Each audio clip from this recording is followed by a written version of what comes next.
video ini saya akan menjelaskan program klasifikasi penyakit jantung menggunakan algoritma Canyares Negrón atau KNN dengan bahasa pemrograman Python. Pertama-tama perkenalkan, nama saya Stella Kalinggi dengan NIM 224611134. Selanjutnya sini kita akan masuk di Google Colab. Pada bagian A di sini kita akan memerannya. Pada bagian A ini, pada bagian pertama kita melakukan import library yang dibutuhkan. Library Pandas digunakan untuk mengelola data dalam bentuk tabel atau data framer, sedangkan NumPy digunakan untuk operasi numerik. Kemudian kita mengekspor beberapa library dari Scikit atau Learning. Library tersebut digunakan untuk membagi data, melakukan normalisasi, membangun model KNN, dan mengevaluasi hasil klasifikasi. Terakhir kita akan mengekspor Matplotlib untuk visualisasi data. Di sini kita akan klik run. Lalu kita update filenya.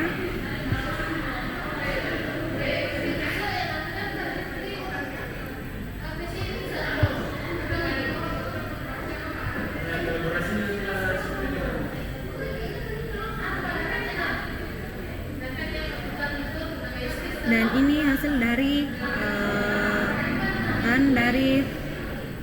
persiapan database. Selanjutnya kita masuk di bagian yang kedua, yaitu pada tahap ini memuat database penyakit jantung Python DF atau prof. Dataset dibaca dari file hard CSV dan disimpan ke dalam variabel data from bersama DF. Selanjutnya kita mengambil 150 baris pertama data. Python DF sama dengan DF head dalam kurung 150. Kemudian kita menampilkan 5 data pertama menggunakan Python DF titik head. Tujuannya untuk melihat struktur data yang digunakan. Selanjutnya kita menampilkan jumlah baris menggunakan Python DF save.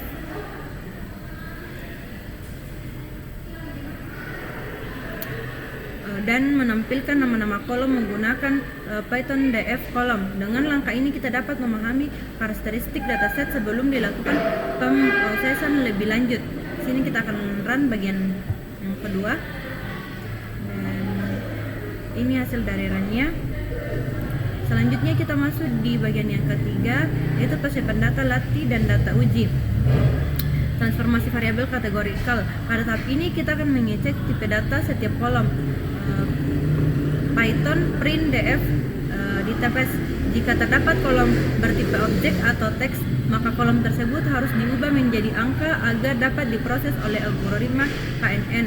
Untuk melakukan perubahan tersebut digunakan label encoder. Python ls sama dengan label encoder. Kemudian program melakukan pengecekan seluruh kolom. Python for call in df column jika ditemukan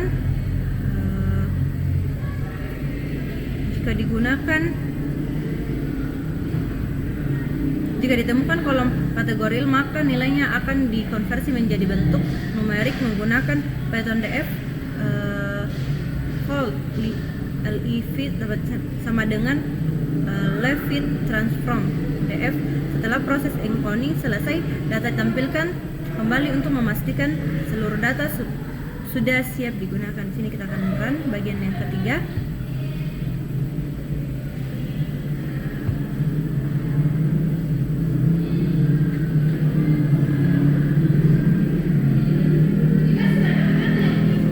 Selanjutnya kita masuk di bagian yang keempat, persiapan data latih dan data uji. Pada tahap ini dataset dipisahkan menjadi fitur dan target. Python X sama dengan df drop dalam kurung target, aksis sama dengan 1, y sama dengan df dalam kolom target. Variabel X berisi seluruh atribut yang digunakan sebagai input model, sedangkan variabel Y berisi target atau kelas yang akan diprediksi. Selanjutnya data dibagi menjadi data latih dan data uji. Sebanyak 80% data digunakan sebagai data latih dan 20% digunakan sebagai data uji. Kemudian dilakukan normalisasi menggunakan standar scalar. Python scalar sama dengan standar scalar. Normalisasi kan diperlukan karena algoritma KNN menghitung jarak antar data.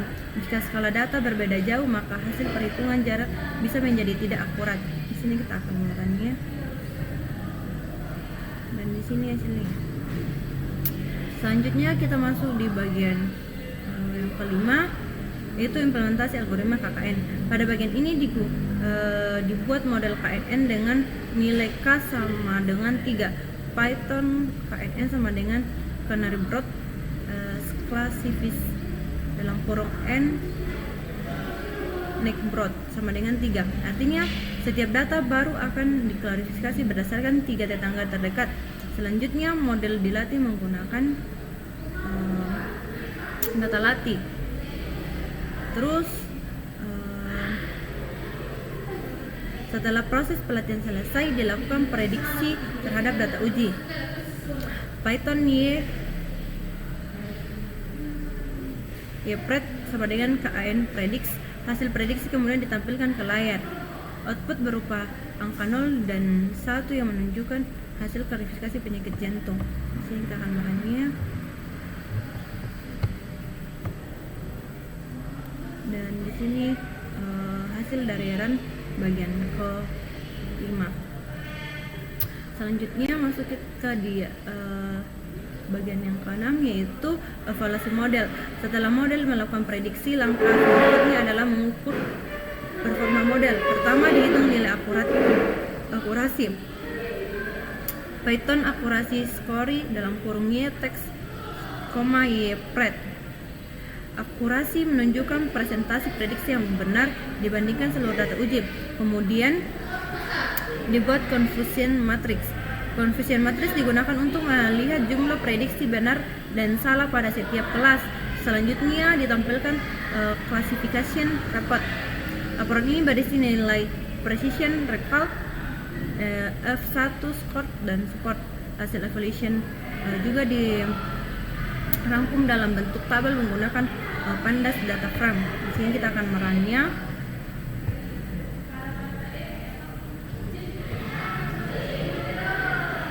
Dan ini hasil dari tabel perbandingan K dan akurasi. Nilai K dan akurasi, perbandingan nilai K terhadap akurasi. Sekian dari video saya, terima kasih.